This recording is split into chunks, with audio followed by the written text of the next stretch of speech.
Welcome to a very special Thursday night pre-recorded edition of the Parents Lounge. We're pretty excited. Hello. Right. I'm Jamie Kaler, of course, as always, joined by Jason Gowen. Going. Dave Keckner would say, going. We have a fantastic show for you tonight. So thank you guys for all the support, by the way. We have been, people have been reaching out to us to be on the show, as is the case with tonight's show, of course. And we thank you all for sharing and being part of this group of parents who need constant support, right? Yeah. And if you are watching us tonight, drop down to the share button, share this out to your people, let them come join in the fun too. Especially any parents you know who might be hanging on by a thread. Which is all of them. Yeah, if you're on YouTube, definitely subscribe so you can see, because sometimes we do these random shows that are off night. Like this is a Thursday night show. Our normal show, make sure you join us every Tuesday, 7 p.m. when we're live. We sometimes let fans come in and air their grievances of parenting, which has been pretty fun. We know you guys are hurting out there. We know. Dude, everybody's hurting. So we had Dave Keckner on the show, and he had done this other show called Bitter Homes and Gardens. And so the two creators, Fielding Edlow and Larry Clarke, two fantastic actors, writers, producers who make that other show, reached out and said, hey, we're parents. We would love to be on your show. And so we said, yes. So, they also hold an honorary distinction in the Parents Lounge now. They are the very first actual married couple to appear on the show, but also together. As you're watching, you'll realize this is hilariously funny. Oh, these people are really married. Wait, is this therapy? And will they make it? Yeah, it's a fantastic relationship, man.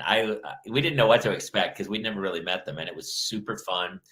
The show, if you get a chance, Bitter Homes and Gardens is on YouTube. It's fantastic. Google it. They have all kinds of celeb people in it. But it really is about their relationship and their life as two kind of creative people who are also parents. Yeah. So it's super fun. Do us a favor. Be sure to subscribe, love, review if you're on iTunes. That's specific. And we are going to play our opening credits, which will give you guys just enough time to go make a delicious cocktail so you can sit back and enjoy this interview in all its hilarity. Jason, anything else you want to share before we... Absolutely. Tuesday night, we have a very special show for all you, 90s kids who grew up on TGIF on ABCs from Step by Step.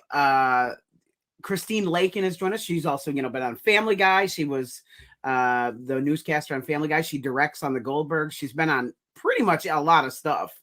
Super funny, and she's awesome. And and that will be March 1st, right there. Christine Lakin will be joining us. It's always great. I really enjoy having the moms more than I enjoy having the dads, because I kind of see everything from the dad's point of view. And every time we have moms on the show, I end up leaving going, oh, yeah. And it kind of changes the way I behave towards my wife a little bit, where I'm more typically come on, just pull it together. And then I start to hear stories and I go, all right, maybe some kid gloves are in order here. I have been flat out schooled by the mom. We have been totally schooled. All right, ladies and gentlemen, tonight's show, the creators of Bitter Homes and Garden, Fielding Edlow and Larry Clarke. And let's hit those opening credits and get those cocktails poured. You got it. We could have homes on separate coasts, go dive in Greece with squids. Could have been so bleeping rich, but instead we had kids. They won't smile for a photo, they won't eat the food we choose. That's why we're heading to the Parents Lounge to drown ourselves in booze. Every day we're more exhausted, we haven't slept in years. They hit me in the nuts so bad, my eyes filled up with tears. And yes, we'd like to fake our death, go off of the grids, but the truth is we are softies and we truly love our kids. So join us every Tuesday night to laugh at all our pain. evening in the parents' lounge is the cure to staying sane. Hey, you guys, thanks so much for joining us. That's awesome. Bitter Homes and Gardens. We had Dave Keckner on the show, and that's, I think, how we all kind of found each other. But I kind of know both of you from the stand-up world and the acting world. So and we know you guys. So this was just, thank you for having us. We were so excited. Honestly, I'm blown away that you guys work together and are married. I mean, my wife and I can barely survive just living like as roommates. So I don't know how you guys do it.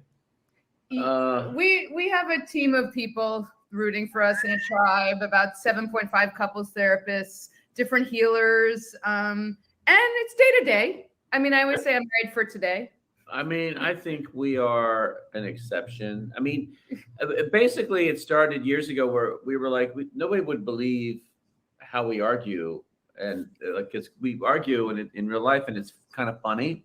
But we've also had horrible arguments. Just we've said horrible things to each other. Yeah. And yet somehow we've stayed together, you know, over the years. Like I mean, and we're opposites. And that's another reason. Like if she was like me, I don't think we would have survived. Yeah, really. if I was an Irish bloviating blowhard who just gave himself compliments 92% of the day, it wouldn't That work. sounds familiar. Like I know somebody. Yeah, that rings a bell. Who do we know like that, Jason? Weird. It seems familiar for some reason. Maybe you found people you can watch the Super Bowl with. Irish? Yeah. Can you? I need him out of the house. She grew up very repressed, Upper East Side Jewish. They don't argue. They get quiet and they cut you off. We do slow simmering resentments and then order takeout from Zabar's. And his family will just scream into the night. And I'm like, oh, yeah. What is there left to say? We would have holes all over the walls in the house. People punching, getting drunk, crying. I mean, that was every day when I grew up. I mean, that was. Wow, we have a lot in common, man. That's where did you grow up, Larry? I grew up in Maryland, in the suburbs of Maryland, Baltimore, around that area. And you didn't have to tell them Upper East Side so up front like well, that. I try not to lead with that because you lived in New York all your life. Oh, New York City. That's seems like he's really controlling this interview, and I just want you to know we know you're the boss. So just listen. He didn't have to tell us anything. You opened your mouth; it all poured out. I knew it was Upper East Side. I knew the deli you liked. The whole thing, fellas. Okay. He knows the deli. No, these are sorcerer prophet. Smarty. I'm from Boston, but my we met in New York, in Manhattan. So that's cool. Yeah. So it's so funny growing up in Boston. People always taught me they hate New York, and they're like, "Yo, New York sucks" or whatever. And then you go to New York, and you're like, "This is the greatest city on earth." I'm not sure. I couldn't get there. The Yankees, but the city's epic.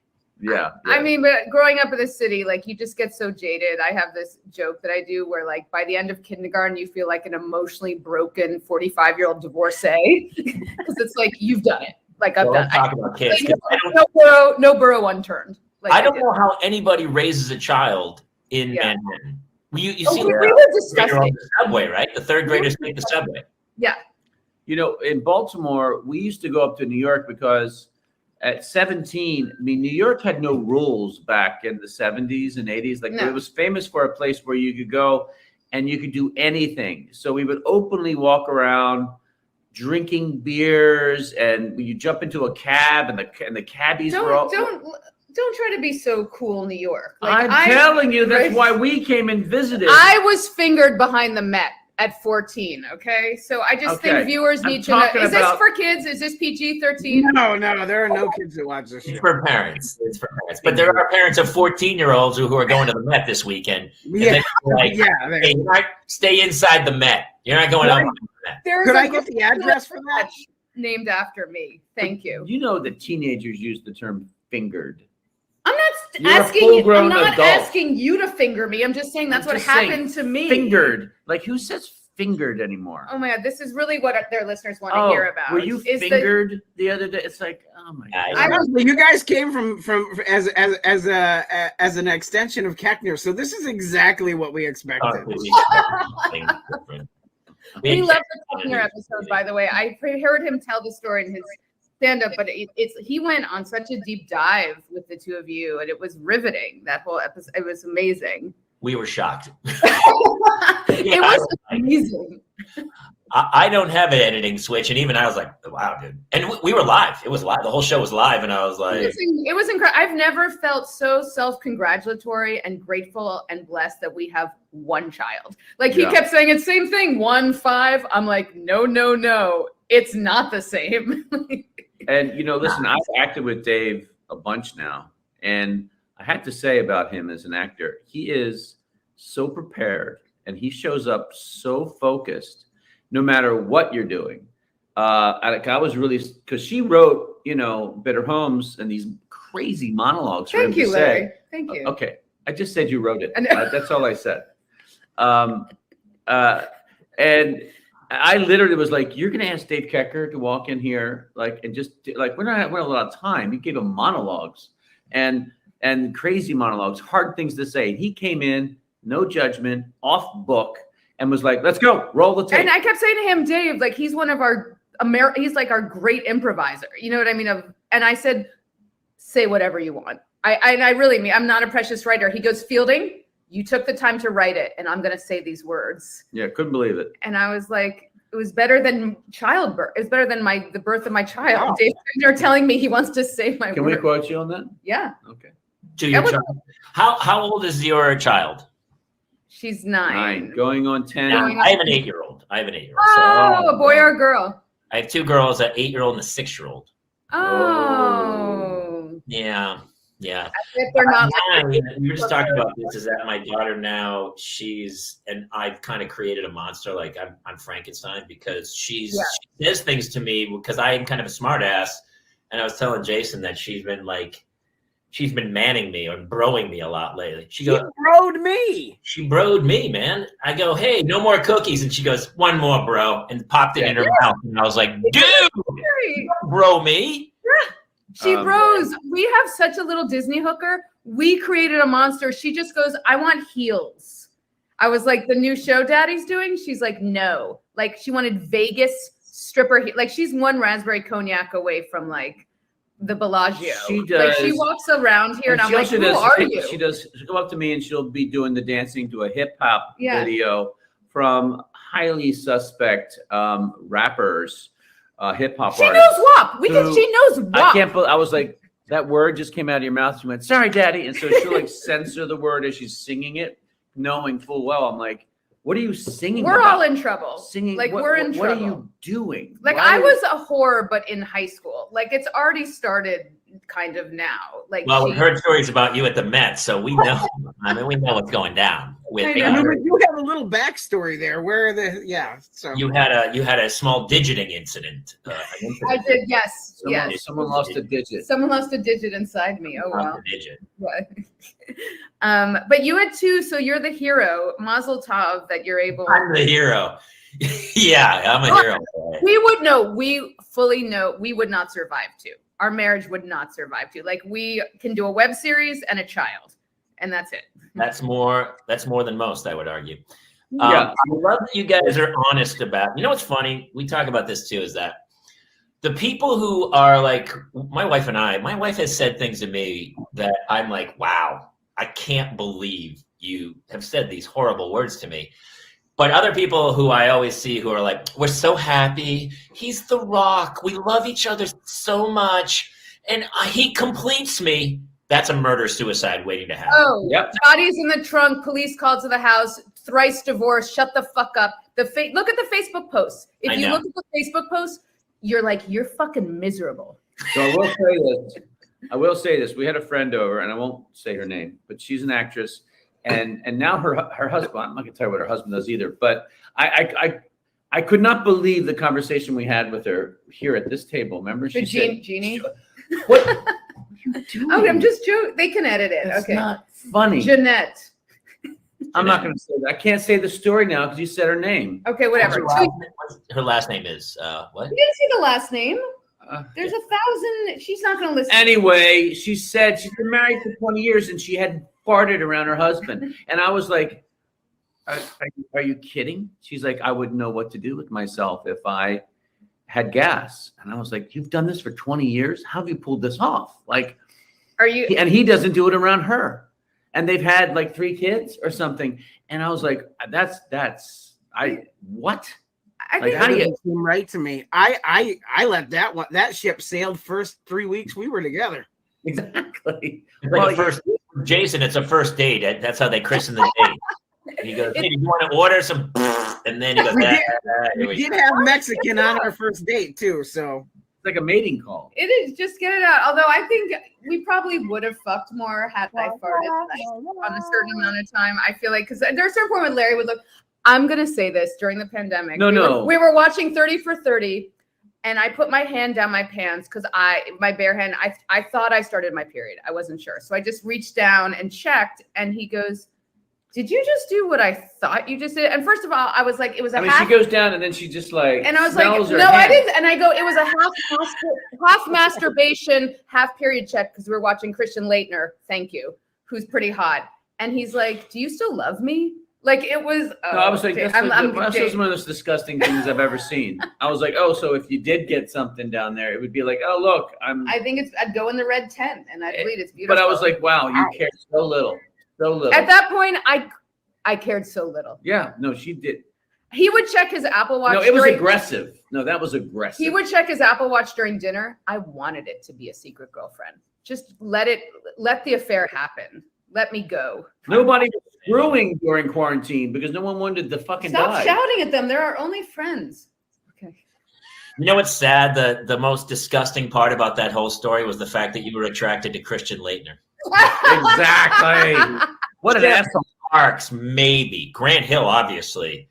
Bobby Hurley, he puts in the effort. But fucking Laettner? Nobody likes Laettner. Good Lord, woman. Olajuwon, Robert Horry, I think those are wonderful. Yeah, sure. I'll give you Olajuwon. I'll give you Akeem Olajuwon. Yes, Robert Horry.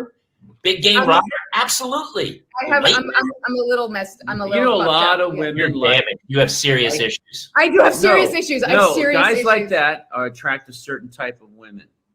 They're just. I know he would. Supreme assholes. I know he wouldn't like me. He's a psychopathic narcissist. I was very drawn to him, and I would love to just have a cup of Sanka with him. And I know he wouldn't like me. I think Ray Romano would say that I have very interesting energy. I will say that. I think everybody would say that. I don't think the word interesting is exactly on point. You have an interesting energy to you. But I think a lot of it is your name. I mean, Fielding Edlow is one of the all-time. It's a Harry Potter character. It's the person who runs the Sherlock Holmes Museum. It's a professor at Colgate. Can't quite get Ivy, but Colgate definitely. Maybe Colby, maybe Brandeis, but so not Ivy. It's like a weird sex move that Oprah just did, like a drag name for a toddler. But you possibly have a collection of haunted artifacts in your basement? Yes. I do. I have some little amulets, little shrapnel, but it's interesting because I didn't just pull Fielding out of my ass. It is my middle name, but she does pull things out of her ass. By the way. Okay. Well, she at least checks it and smells her finger. But that's different. I told that story. I hope that's edited out, by the way. No, none of this will be edited, by the way. Not one. I am not going to take the time or the effort to edit anything but put credits in. Okay, so basically, if I didn't come from a family of self-hating Jews, I would go on stage and be like, hello, everyone, I'm Feldman Edlowitz. Like, it got changed. And of course, Larry's like, you would kill us, Feldman Edlowitz. You'd be a lot more successful. Much more. I'm like, you would. You would. Everybody, Feldman Edlowitz. So yeah, I'm a gerund. I'm Fielding. Of course, he's always my first name's Elizabeth because there's a circle of trust here. Sure. And so when it's a great.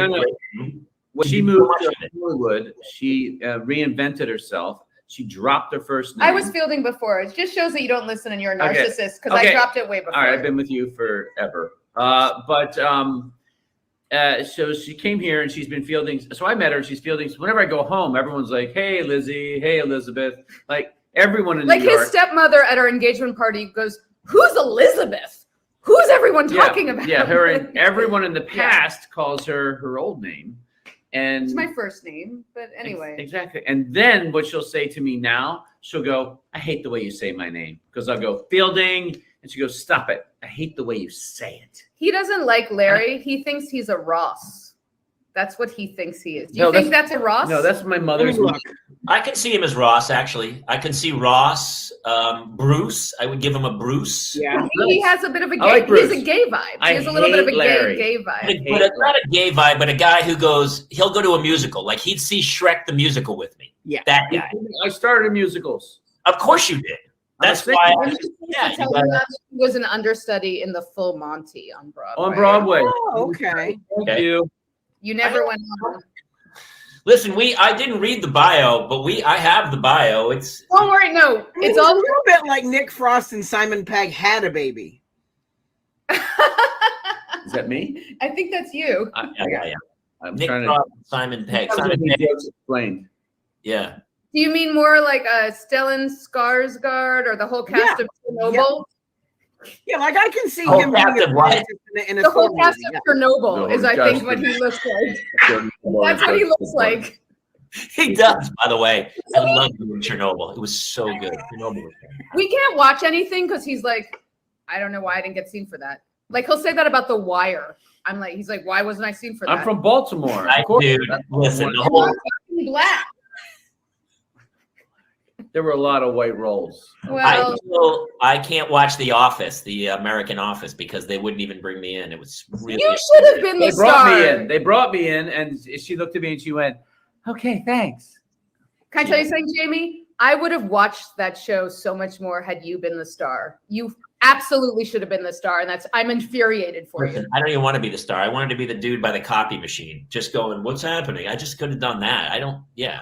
If I you think look you at the should have played all original the cast, I mean, these were some strange-looking individuals that they put on that show. You had to be very unique. I love the British one so much that the American one was a little too crazy for me. The British one was so based in reality, where you're like, they were all real characters. Right. And the American one went a little crazy, but No, not a little crazy. I hate to say this, but I don't think The Office was funny. Oh God. I think that the original Office, Ricky Gervais, is the gold standard, and they actually were making a comment about society and working in offices. I mean, it had all these amazing kind of like it just was, and the American version was like, what the? It was like a joke fest. But Jamie, It was I a joke wanted fest. to see at the part, because I do. I mean, I think it's a funny show. I just never watch it, but I think by the water cooler and dropping off a mimeograph or whatever. I just never so laughed. maybe the next. I know. I didn't. I never watched What's The Office. next, Larry? Besides Bitter Homes and Gardens, what's your favorite comedy show? I love extras. Anything with Ricky Gervais, Afterlife, I kind of like. Yeah. Mm-hmm. Yes. You know what we watched twice through, and I don't know if we should be embarrassed. We laughed out loud at episodes. Episodes. We loved episodes. Love yeah, that was a good show. episodes. Love. I Watched love it it. twice through. I mean, no, we love weren't learning about fracking or it was like episodes. I have a diverse kind of like.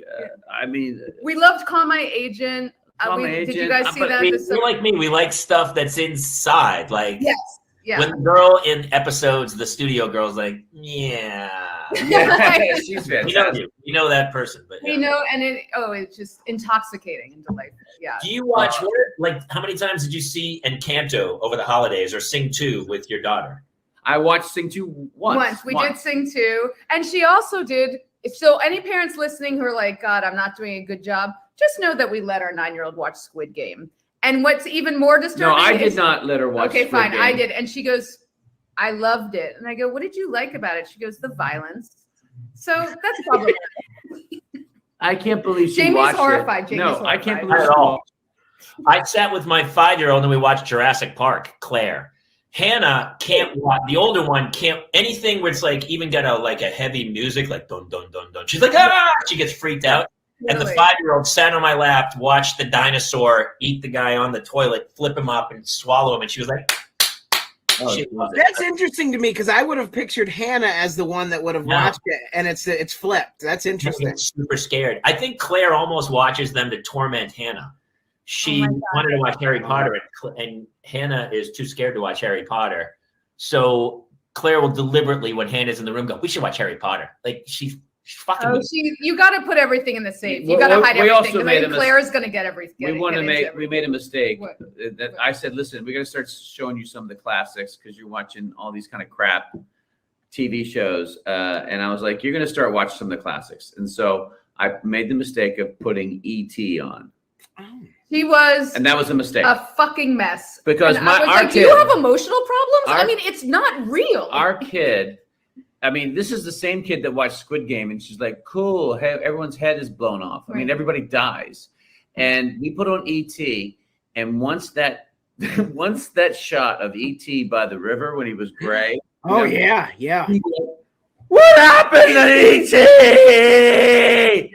And then she's crying, sobbing, and yelling at us. How can you do this to me? Yeah. How can you do this to me? And then going, is he gonna die? Is he gonna die? And I go, no, he's a puppet. He's a puppet.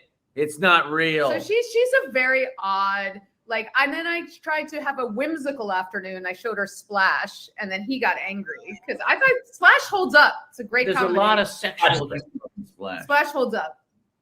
Yeah, but there's so your littlest one, that's Claire, Jamie, and so she's the one who can just a little Disney terrorist or can handle everything and just provide her. They're like night and day too, and they're 18 months apart, and they're both crazy redheads, and they like night and day. I guess it makes it more interesting because that's Irish. Yeah, red hair. I'm a redhead. Our dog's a Puggle. He's a redhead. And that's a recessive gene. They say that's going to disappear in about 30 years. No more ginger? There will not be a ginger in the world. Did you know that? I did. It's actually scientific because if it's recessive, so you need two redheads to mate. But the problem is if the two fire patches touch, they could spontaneously combust. Right? They blow up. And so it's a really tricky thing to try to mate two redheads. Whoa. So do your daughter, is there like a family circle jerk to Brave? Who said it? She was brave. She was brave for, that we. What's her name? Is her name Brave? Merida. We have a shrine in the room. Merida. Yeah. A circle jerk is another phrase. It's one of her favorite phrases. Did they not get that right away? I mean, did it not make a point? But fingers, circle jerk. I'm at this point, I need to say today's his birthday, so I have to happy birthday. Happy 36th, buddy. That's what she wrote on the card. Our daughter wrote happy 36. She doesn't count. That's where the joke needs to go because it's obviously 67, 68? You know what happened to me once at my gynecologist, not to again talk about my pussy, but I'll never forget 2 years ago, she goes, we're talking about age, and she goes, 36 is the age that a woman looks her most beautiful. And I've never been able to unhear that. And I am not 36 anymore. So it was like, fuck you. Would you stop? Elizabeth.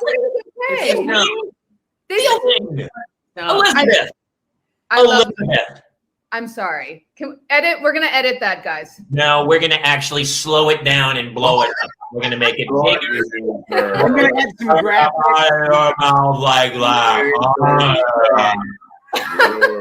That's a good bit. Larry. Isn't it funny, though, with society nowadays? I do think with social media, and it's way harder to raise a kid, but it's so telling that she sees the ultimate violence of Squid Games, not a big deal, which is could happen at a reality date. That's something that I'm sure a billionaire is doing on an island somewhere as he's cloning it, right? That's kind of real.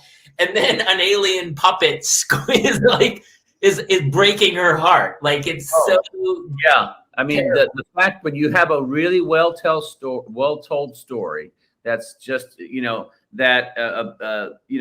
proper music and juxtaposition of a simple story, and then of course you've got that kid. Was it Henry Thomas? I mean, this kid should have been given an Academy Award. He should have. At 5 years old. Yeah. He's crying. He's connecting to the puppet like it's real, and Spielberg captured that. And then of course, now watching it now, how many years? 30 years later, the scene. He's obviously using his own father's passing, and he's using it as a metaphor for all like what you go through when you say goodbye to someone when they die. Like he's putting that in, and it is like that sequence goes on for 12 minutes, and that's like the closing of the, you know, when E.T. dies and he closes the coffin in and then the heart light comes on, but that thing takes forever. It's really drawn out, and it's so gut wrenching. And it's almost as gut-wrenching as it is in real life. I mean, it's when you're saying goodbye to a loved one and you're closing the lid on the coffin. And it is, he doesn't hold anything back. And it reduced her to a puddle. I don't think she's recovered. And I didn't remember the movie when he just threw the ball to see if he was there. I think I started crying then. Yeah. Like, it was really got me. It's a well-made movie. Maybe it was a pandemic. And I can't believe how bad the puppetry is, though. I mean, now looking at it, Let's not shit all over the puppetry. You're like, wow.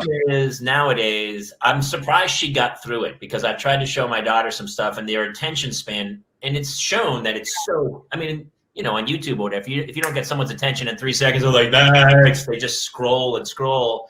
I grew up, there were 3 channels. I mean, you watched whatever you put on, you're like, yeah, I guess we're watching this. Now they're like gone. So I'm surprised she even got through. Well, no, but to your point, like he's literally blown an Irish, like that just started yelling, we can't watch a movie. Like we can't even watch a movie as a family because she doesn't. So we have to literally like be like, we'll give you Kit Kats and TikTok and Robux if you just sit and watch a movie. And then I went and did a show and I was like, what'd you guys do? He's like, I showed her Midnight Run. Yeah. She barely got through it. But I was impressed that they got through it. Yeah. You get a little surf and turf going? You should order the lobster. We'll get a little surf and turf. Yeah, you get a 6-pack of O'Doul's and some Chick-fil-A. But you know, I had to explain the mafia. I had to explain. That was kind of a mistake. Yeah, she didn't understand the mafia. It was too much. You don't have a son. And not to be sexist, but it's like, I don't want to see Midnight Run.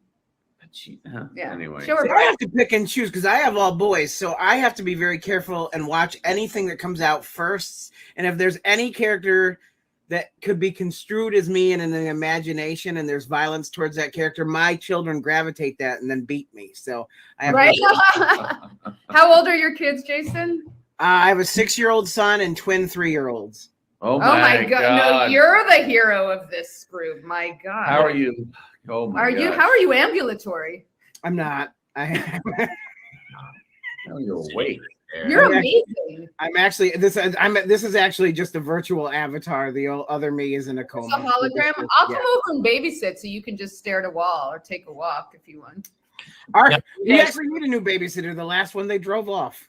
We have one for you. That's actually true. The babysitter drove off and just was like, I can't. It's not. Was it because she discovered that one of your children had lice? Because that's what our millennial babysitter did. And she goes, I can't do this. Yeah. And she just left. Just walked out.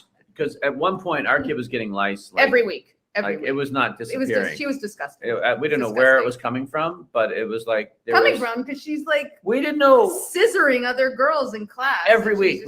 We would go to the place and get rid of the lice, and then when she'd come back from school, she had the lice. Well, what the hell is she doing? Like, how are these damn things growing? And anyway, the last time we saw this babysitter, I mean, we had a party. It was a party. It was a party. I was throwing a party. It was my birthday party. It was your birthday party again. The birthday theme. She was in the bath with him, and she went, "Sorry." She's like, Fielding, I found this. And she comes down with it was like an atom bomb. And she goes, I can't deal. And she walked out of the house. Just walked out. Yeah. And you know what, Sophie? I hope you're listening. I don't know when babysitters started getting $20 an hour, but that's apparently what's happening. And no, they're paying more. They're paying 25 to 30 but we an hour, and they don't even pick up their own plate. They don't clean. No, they don't do light cleaning. I was a babysitter. I couldn't lay my head on a pillow had I not done a walk through and a scrub of the kitchen. That's what you do. I mean, I'm not coming back from my torture basement 7-minute set to a disgusting kitchen. Like, clean my kitchen. I have a question for you. Since you guys are both East Coasters, are you in the same boat as I, where you have no family out here? Like, anytime somebody watches my child, we're paying them to watch my child. Yeah. Well, my brother's out here, but he doesn't watch my child. He's kind of useless. Yeah. We love Jerry, but my brother watched her one night. I think we tried to get away when she was 3 or 3. No, 3. We were like, listen, it's our anniversary. We're going to go to a hotel. And he goes, fine. And then Ellis just like manipulated them. Nobody slept. And they haven't recovered from that. And it's been 6 years. There was like, everyone ate like 7 muffins. And they were like, I think we went to bed at 1. Then she was up at 3 as if she was a newborn. He called me an emergency call. He's like, she won't go to bed. What do I do? And I was like, dude, just put her in the bed. Jamie, you're so right. Because the people who have family, even just someone like a cousin or an aunt or both, it makes such a difference psychologically. And we don't have that.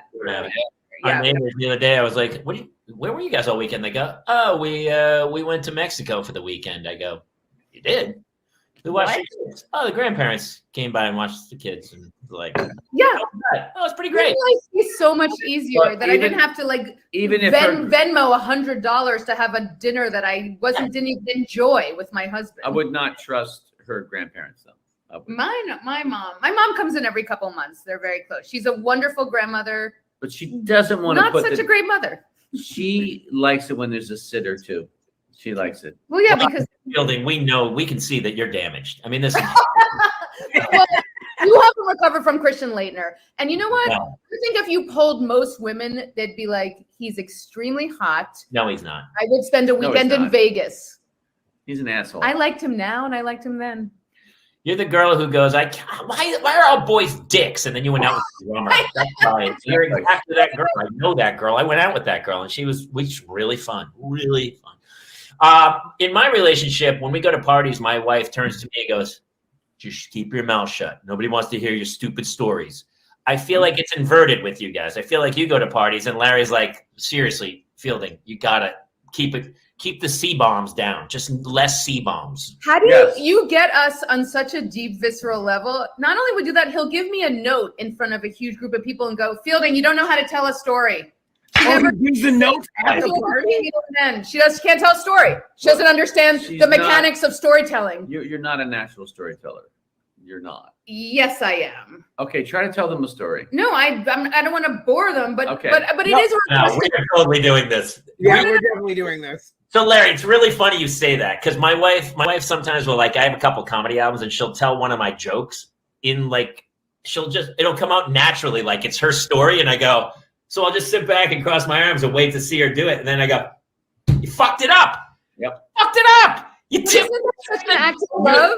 She's trying to like promote or do your bits. Like that's such an act of love. Like stealing them. That's plagiarism, please. So we have this huge thing. We did it one night. We had somebody on and they told a story. And it went, they like begged to get in. We brought them in live. They told this story. The story was the worst, no ending, like terrible. And so all of a sudden, everyone was like, all right, let's fix this story. And everybody rewrote the story. Oh, that's brilliant. That's brilliant. And it was great. And it was really funny. So, all right, Fielding, let's hear a story about. Go ahead. Let's do a story. Don't bully me just because it's your birthday. I'm not bullying. Of when you met Larry and how you guys ended up going out on your first date and who asked who and what were the dynamics of it all. Okay. All right. Do you think you can keep your mouth shut? I'm actually going to leave. No. Don't. I need the emotional support. Okay. All right. I just had the brilliant idea to mount classic. You couldn't get through 3 seconds, Larry. Let's let her get it out, and then we're gonna fix it. All of us are gonna fix it. Jamie hasn't appreciated my language, and you know what? You're right. I've been a little too aggressive with my language. I love it. Oh, okay. It's refreshing to hear. Yeah, I swear I was a Navy guy. I swear like a sailor. Oh, okay. I didn't know Navy. Wow. Wow. I try to use it. I try to use it like spice. Too much is a little too much, but you want a little Love flirt. the Navy backdrop. Okay, so anyway, I had the wherewithal, to put up a classic play, Miss Julie, in Hollywood. So I played Miss Julie, and he played Jean, my valet, which was the greatest role. I mean, the Tolucan Times called him a triumph and called me a valley girl. But anyway, so we do this play. I have a boyfriend, and he starts scheduling Sunday morning rehearsals when he knows I've been with Jeff. And so he's like, I want to rehearse with you. And I was like, okay. And so we would rehearse. And then one night and because I have daddy issues, which we've decided with Christian Laettner, he's like, come sit on my lap. It was like just the two of us. And I was like, it felt weird, Then we have a weird kiss. It was a weird kiss. It was a weird kiss. Then the next day we talked and you go, I don't think we can do this. I think we need to be professional. And you know me, I'm very professional. I've worked with Kate Winslet. I've worked with Edie Falco. I need to be professional. So then I hadn't worked with them yet. I'm telling a slightly enticing story. So then I break up with my boyfriend. And the next morning, nobody calls me. No friend calls to check in. But Larry's the only person who checks in. And he sends me a poem called The Panther. And it's a panther just prowling around a cage. Didn't feel like it was the most Rilke. It was weird. And I was like, he wants to bang me. So then again, Larry, we go out after the performance.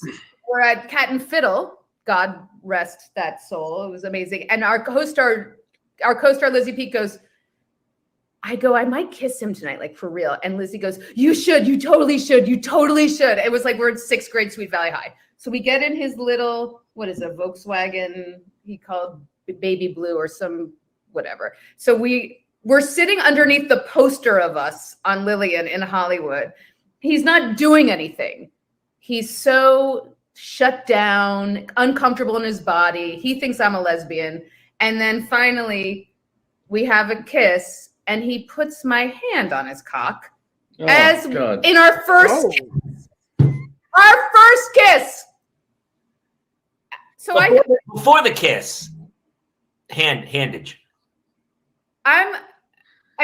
Wait, you mean hand on cock before the kiss? Yeah, you led with the hand on the cock? I didn't lead with it. We start kissing, and then I would say 7 seconds later, he, with so much hubris and just overconfidence, takes my hand and just plants it on his cock. I mean, he's a big actor. He's with Kate Winslet and Edie. Please. It worked. I've worked with Edie Falco. Are you kidding me? I'm surprised it took you so long to grab his schwang. That's Edie Falco. What are you talking about? I just remember feeling, are we doing this so soon? And you didn't stop it. Did the night progress, or just knocked it out in the car? Or did you drive back to the Met in New York and go out behind it? We jumped on the Concorde and went right to the Met behind the Egyptian room. Sure. And Jason, no, I didn't stop it. I'm my own woman, and I participated in that little gentle cock fest. And then we started dating. And then I do want to button this story. Maybe this isn't the funniest, most exciting story. When we went to the 101, it was like we hadn't had the conversation. I think we had been having sex at that point, like 3 or 4 weeks in. Like, I have some principles. I read the rules. And so I was like, what's going on? What's going on? And he goes, well, I'd like to go steady with you. And I think we should give each other each an item that's very precious or important to us. So he gave me his family crest, which had 3 mint leaves on it. No, I gave you my mom's angel. Oh, right. I got a broken angel. There was a wing cut off, and I gave him my gymnastics medal. Larry, do you want to fix the story, or how do you want to? Oh my God, so much. I know. Do you want to rewrite it, or what's your recollection of this?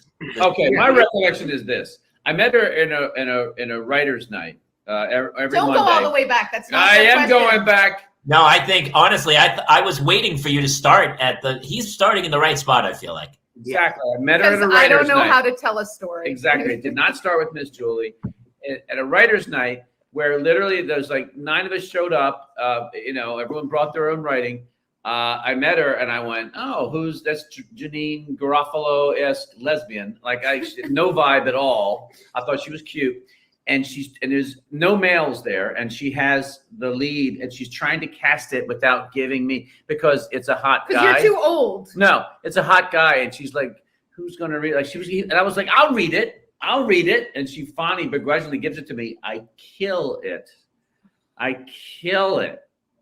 and I got your respect a little bit that night. You were good. Yeah, you were good.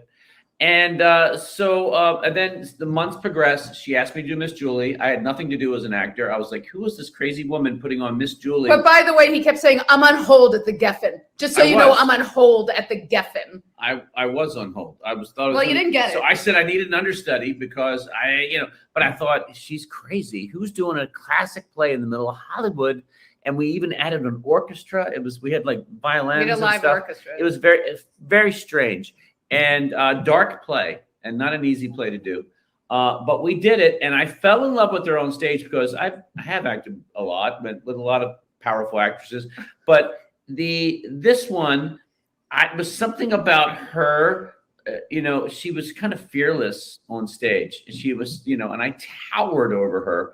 And Jean is a manipulative asshole role. I mean, the guy is basically he tells me to kill myself at the end of the play every night. Kills her and destroys this woman. But she would always, every night, she just had a sense of play and curiosity and really, like, Fielding doesn't come from an acting background, and the fact that she was trying to do this classic role, I just really fell in love with her and her courage and her spirit, and I liked your body too.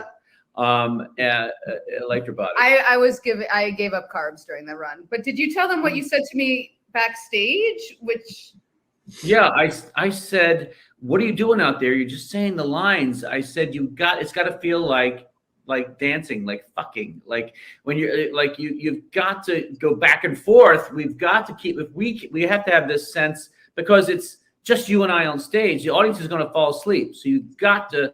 He basically screamed at me and said, you can go out there and jerk off, or we can have sex on stage. But I do believe that that's true. You've got to feel it on stage. And if you're not feeling it on stage, then the audience is going to fall asleep. Right. You've got to have this sense of tension. And you've got to. This is the long version. Anyway, okay. She was with Jeff, and I honestly went over to her house every Sunday to go over lines because I was terrified that we were going to do a horrible production. And I was like, let's get off book here. Let's do some work. And she thinks, oh, he wants these. And by the way, I heard from a friend that Larry was concerned about the production. Very concerned. And that was really hard for me to hear that for hearsay. All right, I'll let you tell it. No, my brother was understudying me. He watched one of our run-throughs, and after it was over, he looked at me and he went, and but you forget, I quit the production. I know. So if I was so into you and your body, I wouldn't have quit the production. Well, why were you at my house Sunday morning at 7:30? Okay. I quit because I was like, this director's horrible. We got to do it a different way. So she fired the director and listened to me, and we restaged the entire play, and it actually wound up being pretty good. And I'm honestly in shock that you guys have survived as a couple. I agree. I love it. Don't get me wrong. I love the honesty. I think more couples would survive if they spoke the way you guys do. I think most people in life are too afraid to say how they really feel. Yes. My wife will say things to me now, and I go, "Yeah, that's something you probably should have told me when we were dating." Instead of lying that you didn't want a big wedding, that you thought eloping would be fine, and then all of a sudden we had like an $80,000 wedding. Totally. All things that she's like, you dragged me out to California. I didn't chloroform you and throw you in a van. Right. But I think women get more and more self-actualized. Yeah. I was very shut down and silent, and then it's been like a Pandora's box, Mount Vesuvius, because I've found my voice with Larry throughout. So maybe your situation, people learn to speak more. I feel like it's a total turn on for him. Every time you swear, he's like, "Oh yeah, mama, bring it." I like aggressive women. I always have. Yeah. I changed my scent recently, and I've not been able to fend him off every day. She's made horrible perfume choices the entire marriage. I recently found something that literally I can't even take off my clothes and go to the shower without him attacking me. What is it? Wow, Larry. No, it's actually incredible. It's a French perfume that my waxer had me just try after a session, And I fell in love with it. Like, I wanted to fuck myself. And he's like, Yeah, I no, can't get enough of you. I've never had this response to perfume, and it's blowing me away because it's not perfume. It's like an aphrodisiac. We'll do a screenshot of it after the podcast if you want. Yes, I need that for Please me. tell me your daughter's sitting just off the Go get the fruit roll-ups. Oh yeah, and she let her buy perfume the other day. She let her buy It was Aria. Can I say this? It would tell them it was It's a- after the vaccine. That's why. It was after the vaccine. After the vaccine, she let her get Ariana Ariana- Grande pronounce it? Ariana Grande perfume at Walgreens. And my kid comes out of the bathroom reeking. So she smells like a waitress in Fort Myers at like a Denny's, which is fine. And I go, what the fuck is that? Been to that Denny's. Great. 9 years old. Why would a 9-year-old Really good pancake. years old? You smell fine. You don't even know what it's. I said people use perfume to cover the way they smell. Well, that's a Baltimore weird. Well, that thing. was the original. That was the original. Anyway, Yeah. sorry, Jamie. That was the original use of perfume, is because people didn't bathe, so they had. Yes. perfume. Oh, okay. Yeah, Okay. people- Yeah. But she's a kid. Her skin's perfect. She smells perfect, and yet she wants to. It's starting to sound creepy. It's starting Well, to sound she creepy, loves. yeah. She lets her put on makeup Whatever. and perfume. Don't you at think 9. after the pandemic, we've all had a different kind of bandwidth and given our kids different kinds of stuff because you're like, the pandemic, we have to just, relax it a little bit. Well, my children turned feral, so I am just trying to rein that shit back in. Hey, Jason, did you hear the word waxer in that whole? I thought I did, but I was like, no, that couldn't have been it. Go by. I don't let that go by.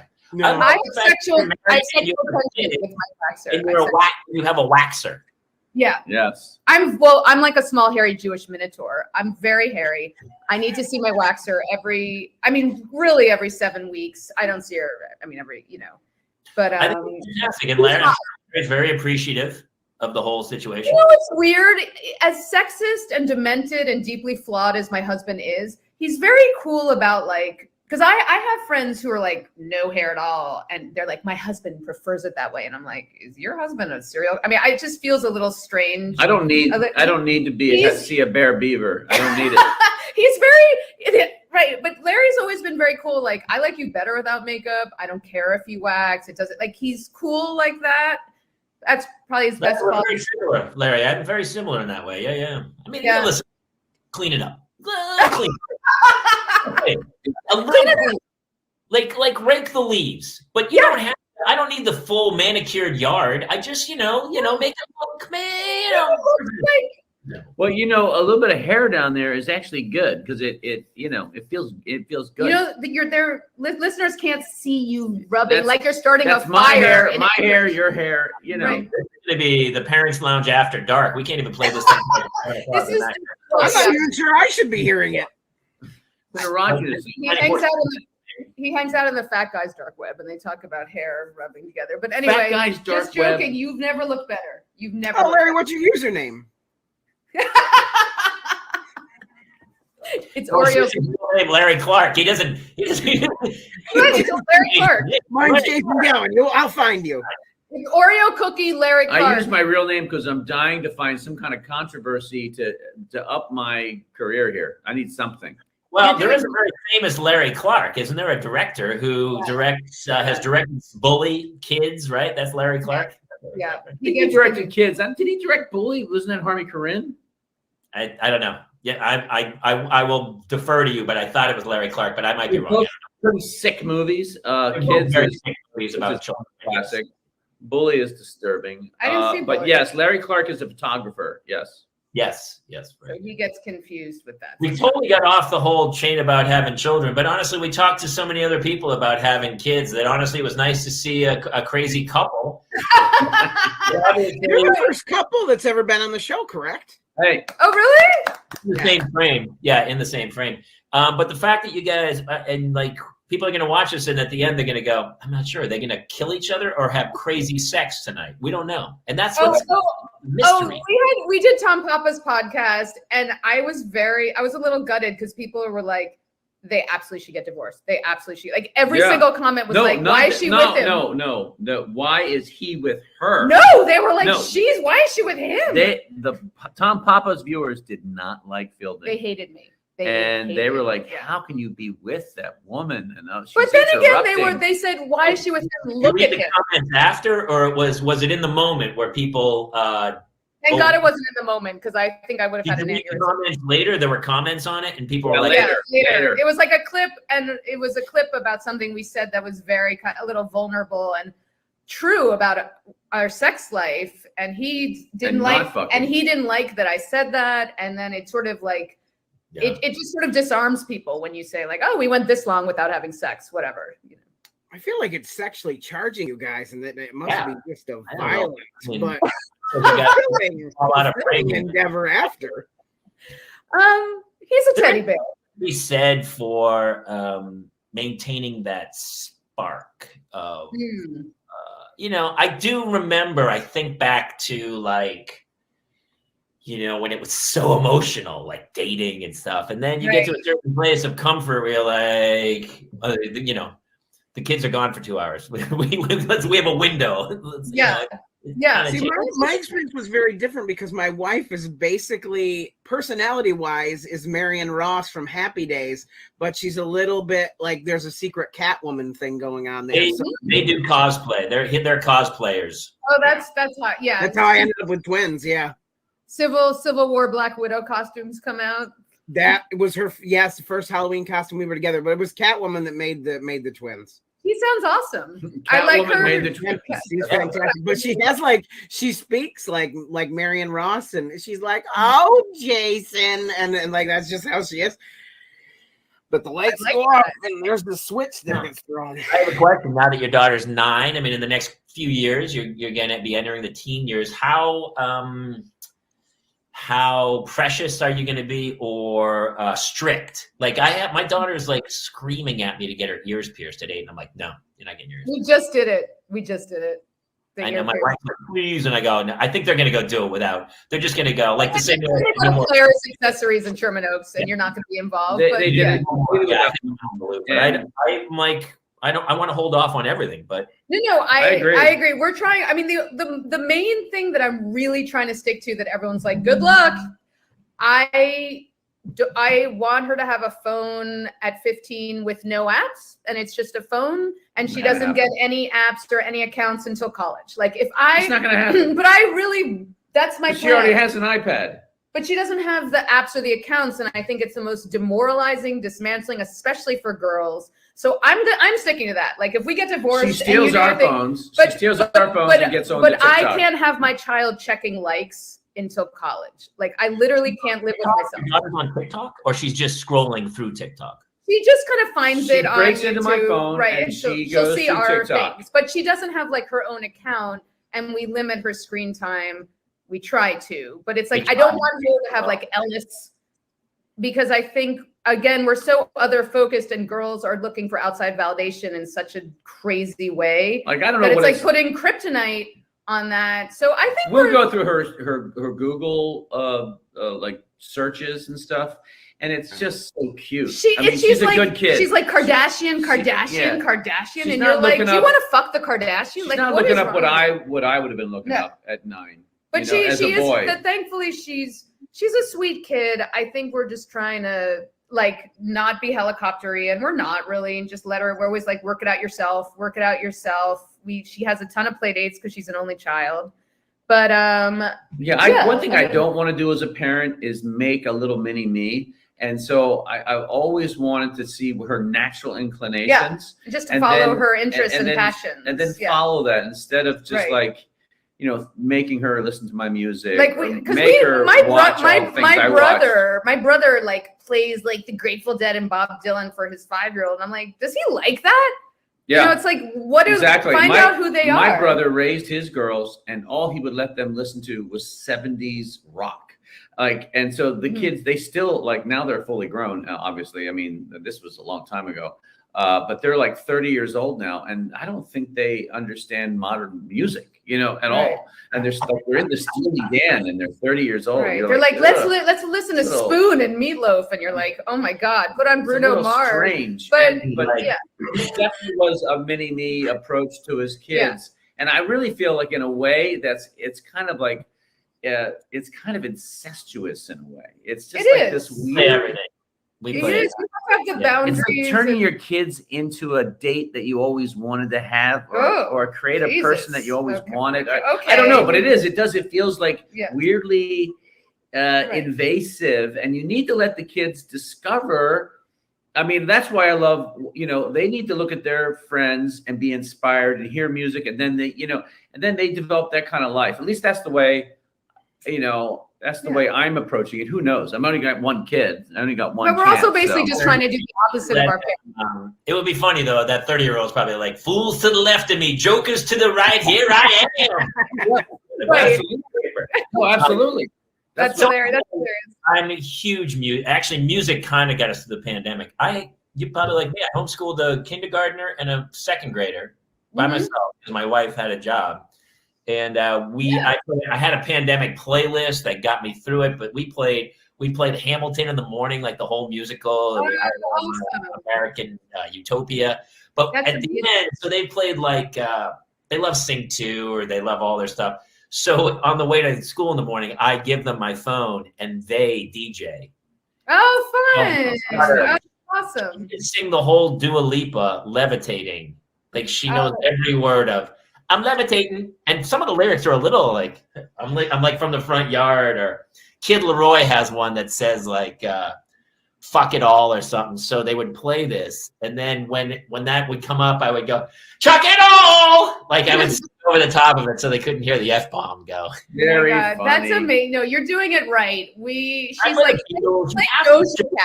yeah, we played. Sometimes I played classical. Recently, I just put the classical channel on in the house, and they were like, "What is this crap?" Like, I know. I'll play classical, and she just like literally becomes. She's a narcoleptic. She's just like boom. She just goes right to sleep. Which I'm like, guess what? That's better than Doja Cat, where I literally heard her say, "I want to fuck all night," and I'm like, we gotta just shut down Spotify, shut it off.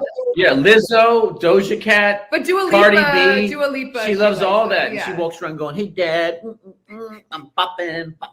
So I was a huge Meatloaf fan. It was the first album I ever bought was Bat Out of Hell when I was a kid, and I just love the creativity of the lyrics, the euphemisms, and the double entendres that they used to do to, obviously, all they were ever singing about was sex, but it was, I'm glowing like the metal on the edge of a knife, paradise by the dashboard light. It's all sex, but it's so creative and well written, as opposed to nowadays, there's like, bam, like, I want to put my finger inside you. Yeah. You're like, anymore. It's just filth in it. And I don't want to sound like the old dude. Like, that's dirty, but that's dirty. It's dirty. It makes me feel like I need a personality colonic and a regular, like a Silkwood shower. It is like so WAP. There's WAP. And then everyone's like, WAP. I was like, oh, dude, that's not cool. When I heard my daughter say pussy for the first time, but it's I was also like, the way they treat women. It's the way they treat women, and even women sing about women in the hip hop world, which is so demeaning. Cardi B, I know it's really because we play a channel that plays epic, awesome videos, and so there's some videos on there that are pretty great, but some of them are like, oh my god, like the rap videos. I know, and I feel like a Jewish Jessica Tandy too, but I'm like horrified. Yeah. And I didn't know where to be there because I grew up when I was a kid. We would listen to the Dead Kennedys. I loved like a lot of different music, and even the Pretenders. She says like "fuck off" or something, but once in a blue moon. And now it's like every other song is like, I'm just grinding away, and you're like, dude. I feel like Claire and Hannah. Is that right? I feel like have you played the Go-Go's? My kid loves the Go-Go's. I did play the Go-Go's, and they really liked it because they're taking. So I thought we have a piano, and I tried to get Hannah to play piano. She's like, I want to play drums. I was like, are you kidding me? I love it. But so all of a sudden I was like, whatever. And so we got a couple drum lessons, and I thought for sure it would fade. But she's like, I'm like, that's amazing. She's all like Watts and Some Kind of Wonderful. Yeah. Yes. You know what? I just recorded that. I just watched it. It was a low point for me on a Saturday night. He was asleep, and I'm like, does this hold up? And I was like, I was all in.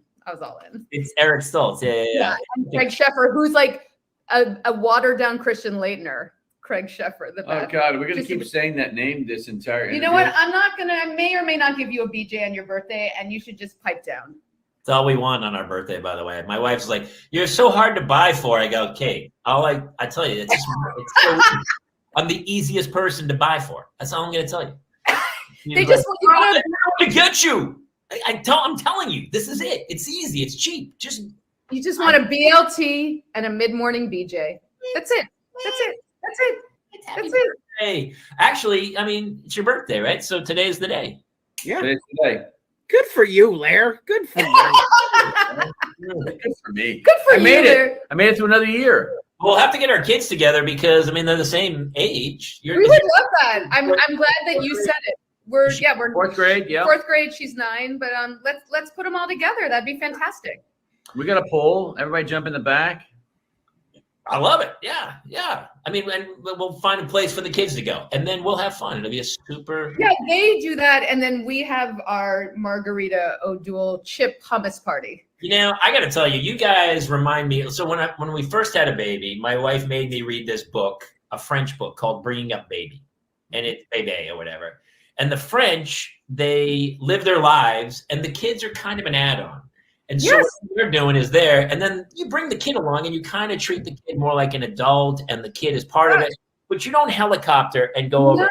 No. She has me read this book, and I go, this is exactly the way I want to do it. And of course, like a month into the first baby, I go, what about that book? And she goes, oh, fuck that book. That book's. Oh, yeah. You take what you want and leave the rest. You do the best you can. But I always try to have her fit into our life. Like, you know what? You come with me to my waxing appointment. I'm not shunting you around. Like, you need to fit into our life. So we'll go out and they'll do their thing and we do our thing.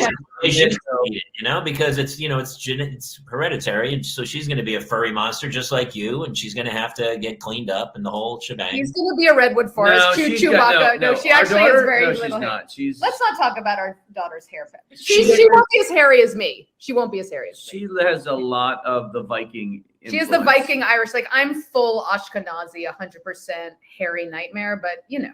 But I did skim Bringing Up Bébé, and I think we're very similar, and Jason seems to be looking good because everything is over the top of, like, you know, whether it's Girl Scouts or I remember the first birthday party, she bought a cake for like $200. I was like, did you just buy a unicorn $200? I know.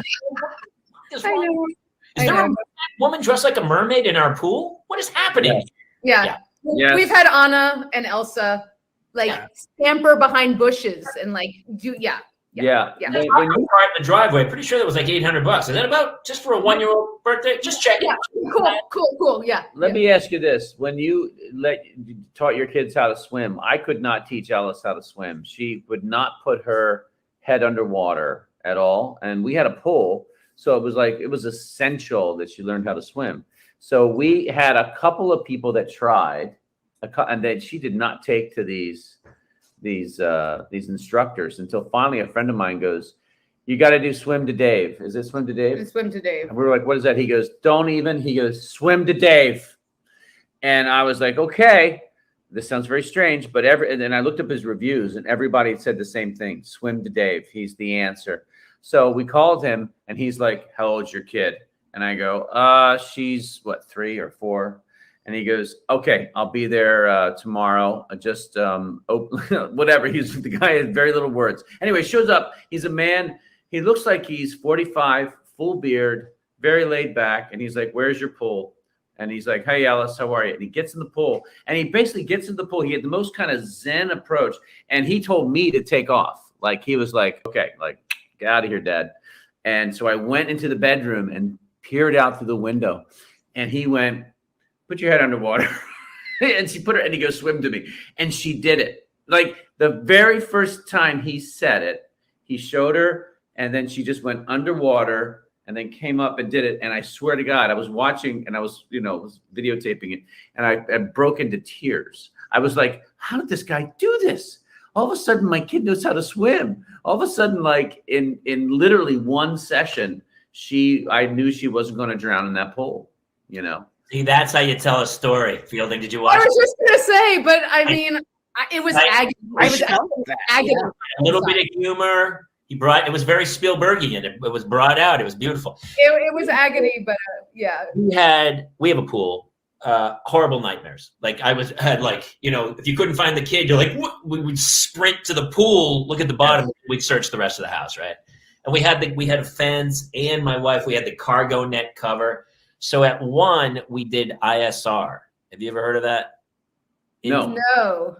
Basically, it teaches them to float on their back if they fall in the pool. As babies. That's very smart. So I went every day for a month when she was 1 year old, and she screamed every day. And tears were streaming down my face. The first day they threw her in the pool, I was like, oh my God, that's for sure she's going to drown. And you know, the woman holds her up and they teach her. And then a month later, you had to bring her in like a snow parka, mittens, boots.